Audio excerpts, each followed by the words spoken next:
It's 6 p.m. here in Korea. Welcome to our newscast. I'm Daniel Che. Let us first begin with the headlines. Prosecutors are gearing up to request an arrest warrant for Choi Soon-sil, and they plan to summon a former senior presidential secretary linked to the scandal. Calls for the ruling Saenuri Party's leaders to step down come not just from the opposition, but also from within the party's ranks. The opposition parties push ahead with its mission to legislate an independent council investigation for the Choi case. The top nuclear envoys of Seoul and Washington meet to discuss the North Korean nuclear issue. They agree on the need to soldier on with current efforts to get the regime to denuclearize.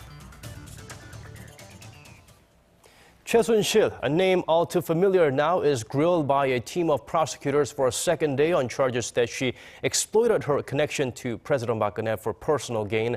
The team is likely to request an arrest warrant for Choi tomorrow, and they will also summon a former senior presidential secretary for policy coordination, also believed to be involved in that scandal. Kim Young-gil starts us off with a fast-expanding probe into that case. Seoul prosecutors said Tuesday they will likely request an arrest warrant for Choi Soon-sil, President Park Geun-hye's longtime friend, after putting her under emergency detention without a warrant the day before. Prosecutors reportedly believed there was a risk Choi could destroy evidence or flee. Under Korean law, a suspect can be held under emergency arrest without a warrant for up to 48 hours. Therefore, prosecutors must now file a request for a warrant within 48 hours, or the suspect must be released. Prosecutors will also summon former senior presidential secretary for policy coordination An Jong-bum on Wednesday afternoon. They've already placed a travel ban on An, who is suspected of colluding with Choi to raise money for two government-linked foundations. They raided 8 banks on Tuesday to secure information on financial transactions related to Choi, after securing several boxes of documents over the weekend from the presidential office and the homes of presidential aides. Prosecutors are investigating allegations that Choi, who does not hold an official government position, interfered in state affairs and accessed classified presidential office documents. Prosecutors are also grilling Choi on the allegation that she used her connections to the president to push corporations to make huge contributions to the two foundations, and that she embezzled some of the money for herself. Choi is also facing allegations that she used her political connections to get her daughter into Ewha Women's University, where she is alleged to have received preferential treatment. Choi is the daughter of President Park's late mentor, Chae Tae-min, the founder of a religious sect who died in 1994. Choi cultivated a relationship with President Park after her mother, First Lady Yoo Kyung-soo, was assassinated in 1974. Kim Young-gil, Arirang News.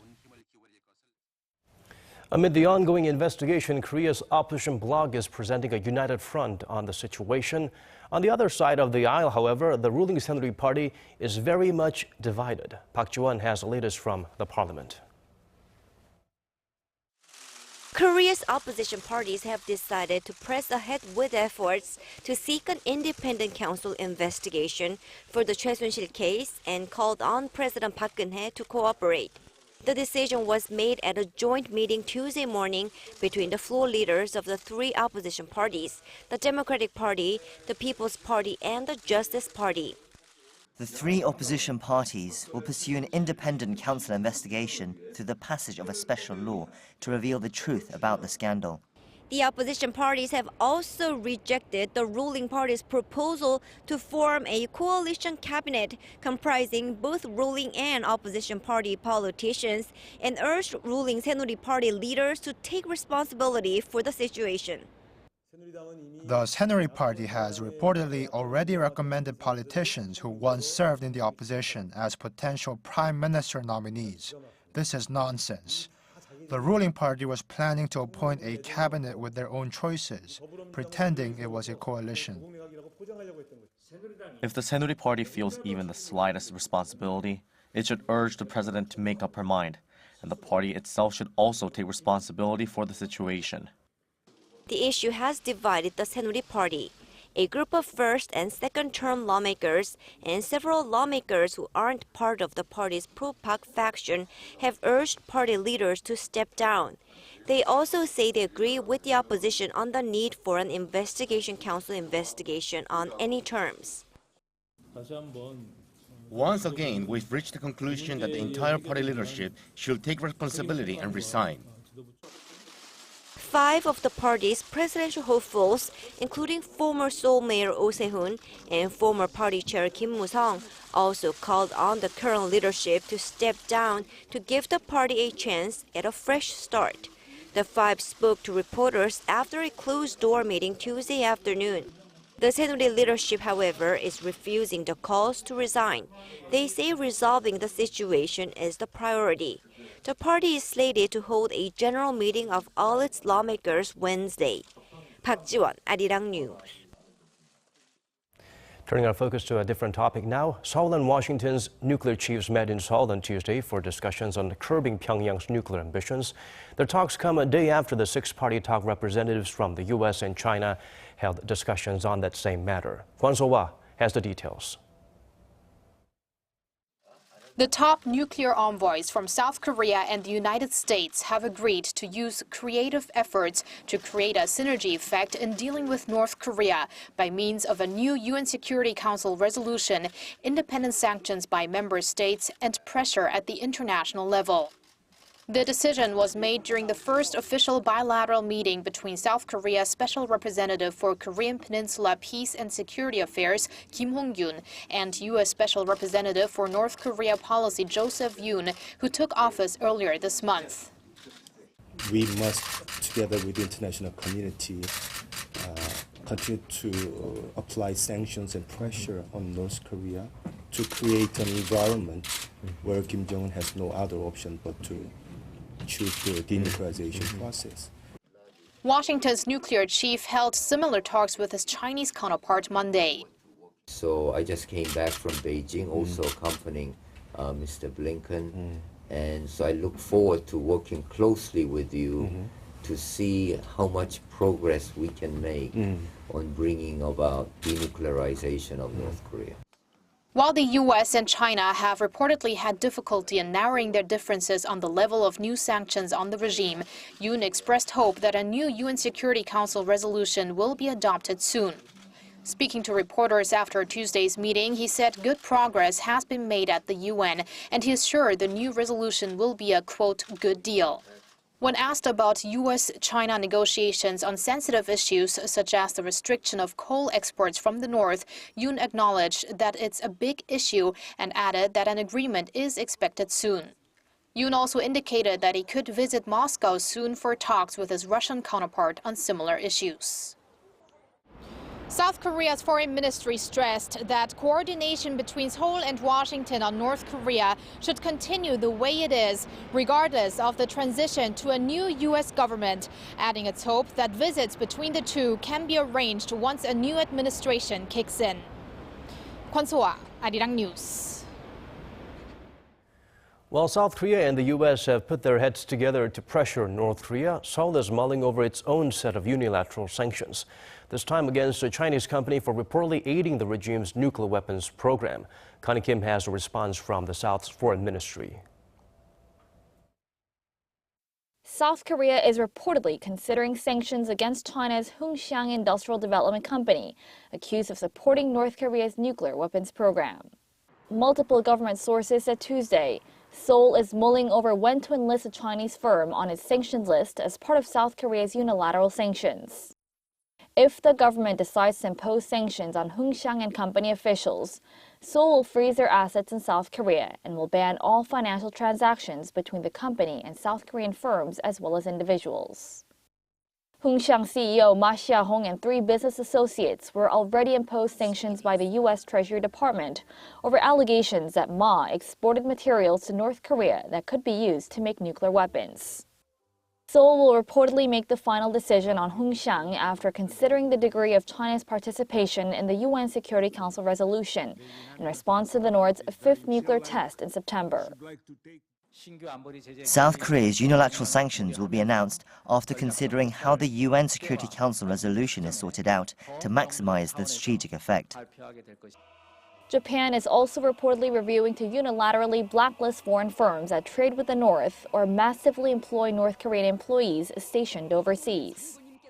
So if Seoul's decision comes through, it's expected to garner special attention as it'll be the result of a trilateral cooperation between South Korea, the U.S. and Japan, pushing to sanction a company in a third country that has trade ties with North Korea. Connie Kim, Arirang News. Over in Tokyo, South Korea and Japan held working-level talks on a bilateral intelligence sharing deal. Seoul is hoping to reach an agreement before the year's end, but according to our Kim Hyun-bin, the biggest obstacles could come from within the country. South Korea and Japan held working-level talks in Tokyo on Tuesday to resume negotiations on their bilateral intelligence sharing agreement. Seoul's defense ministry said that the two countries discussed a wide range of issues, based on a tentative agreement reached in 2012 that was scrapped due to strong opposition in Korea. The ministry said the two countries picked up from where they left off, and it is hoping an agreement will be reached before the end of the year. Under the prospective agreement, the two countries would be able to share intelligence on North Korea's nuclear and missile program without having to receive it from the U.S., as they do under the current trilateral information sharing agreement. Japan has 5 intelligence satellites, 6 Aegis destroyers, 4 ground radar systems, and other state-of-the-art surveillance equipment to put toward the effort. However, there are quite a few obstacles ahead before an agreement can be reached.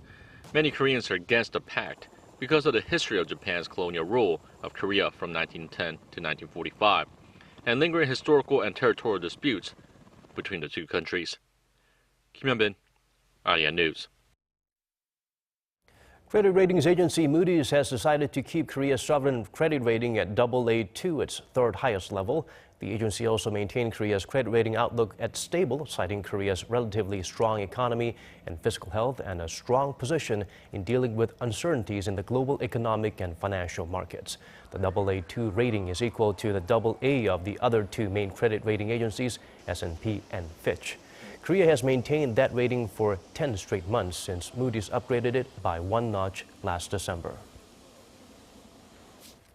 South Korea's exports, considered the pillar of the nation's economy, are on the slide again after a slight rebound at the end of the summer that was the first in almost 2 years. Our Kim Min-ji lists out some of the key factors contributing to this trend.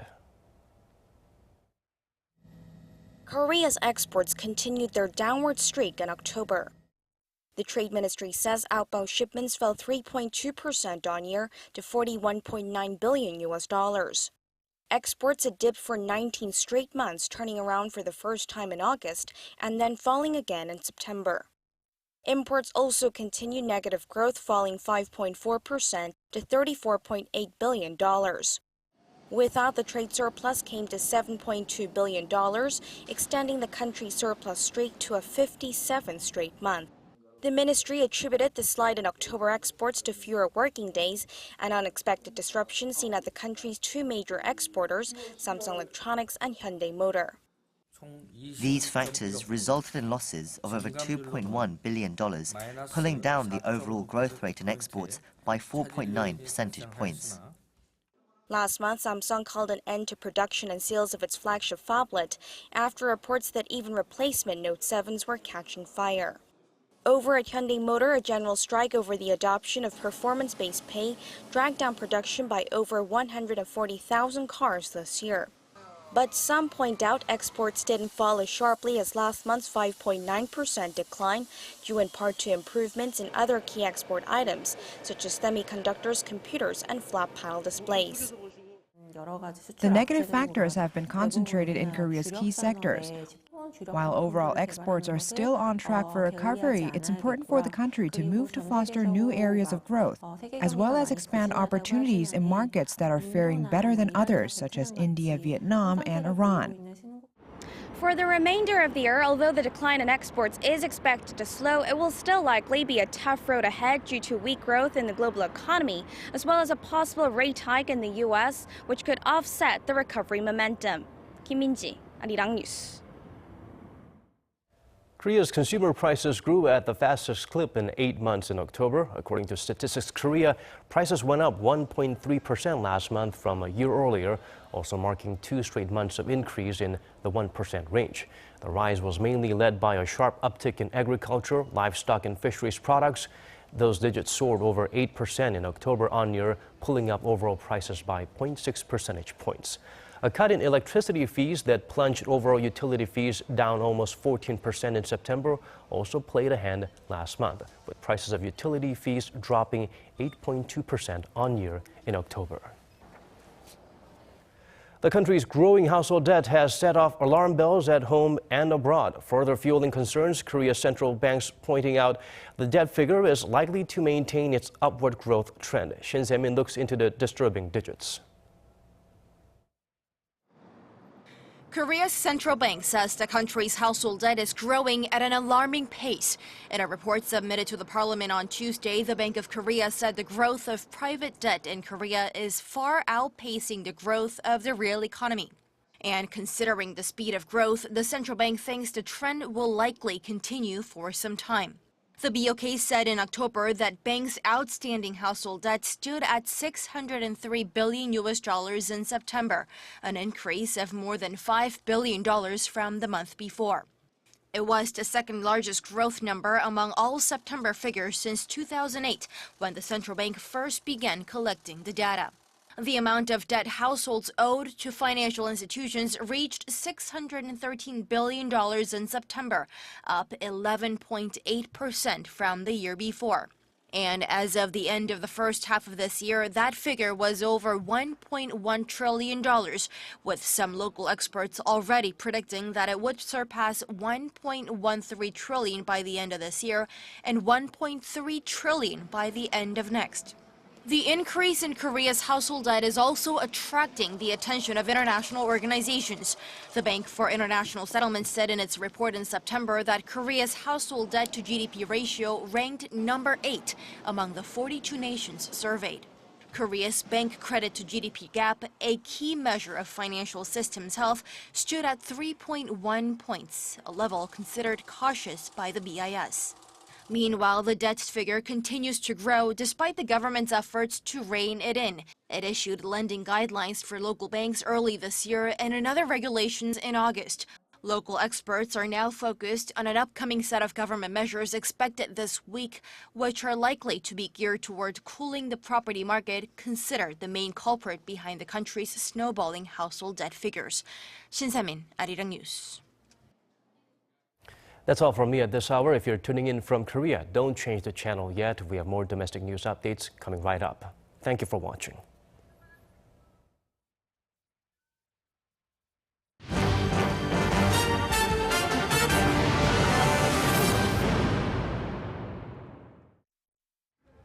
Thanks for staying with us. I'm Devin Whiting with more of your domestic news. It's the first day of November, but the weather seems to be a bit ahead of us as temperatures nationwide on Tuesday plunged into the negatives. The season's first cold wave advisory was issued in the mountainous regions of Gangwon-do province, while the first snow was registered at Mount Hallasan down on Jeju Island. Kim Yo-sun has this report. The first cold wave advisory of the season has been issued for Gangneung, Hongxiang, and other areas in Korea's Gangwon-do province, as temperatures plunged early Tuesday morning. This year's advisory comes 2 months earlier than last year. Cold wave advisories are issued either when morning lows dip below -12 degrees Celsius and remain at that level for over 2 days, or when morning lows are expected to be lower than the previous day by over 10 degrees Celsius. The nation's central region also witnessed the coldest day of the season so far, with the capital Seoul starting the day at -2 degrees Celsius. Meanwhile, Hallasan Mountain in the nation's southernmost island of Jeju witnessed the season's first snow, with the temperature falling below the freezing point throughout the day. The Jeju Regional Office of the Korea Meteorological Administration stated that the season's first frost on trees was also witnessed. The weather agency forecasts that the cold snap will let up later this week, but the mercury will drop again mid-next week. Kim Yo-sun, Arirang News. In a little over 2 weeks, on November 17th, Koreans hoping to go to university will sit for a make-or-break exam, the College Scholastic Ability Test.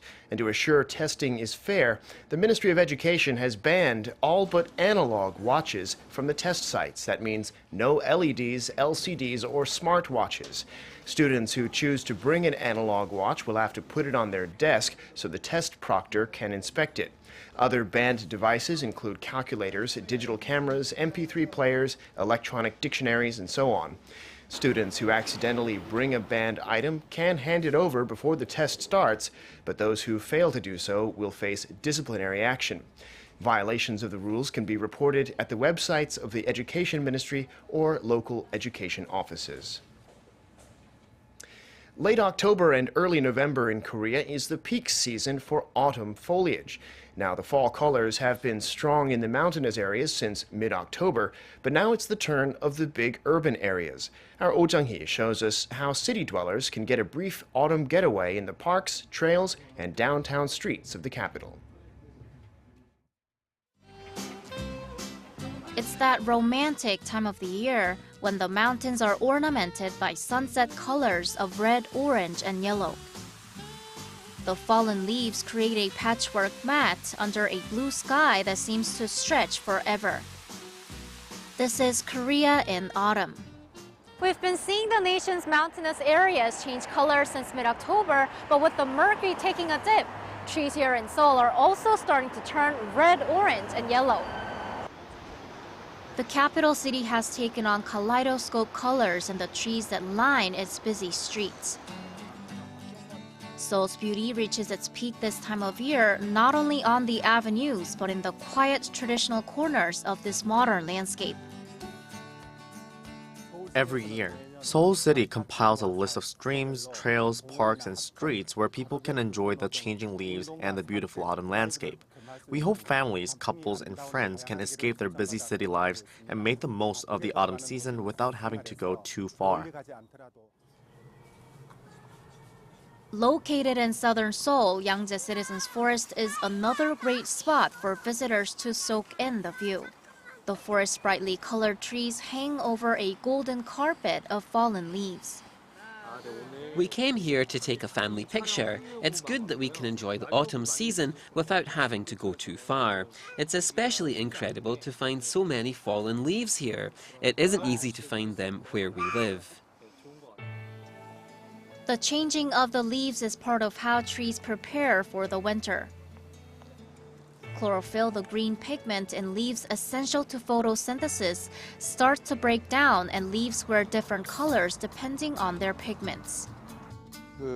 Korea's autumn foliage is especially magnificent because there are lots of different types of trees. Diverse geographical features and clear boundaries between the 4 seasons provide a range of environmental conditions which trees have to adapt to, and that leads to a lot more variety in the colors. Early November is peak season for the changing leaves. So before they all fall to the ground, consider getting a good look at the crimson colors of autumn. You don't have to go to some faraway place. It's all right here in the city. Oh Jung-hee, Arirang News. And those are some of the stories we're following right now. Thanks for watching. We'll be back at 8 p.m. Korea time. Bye for now.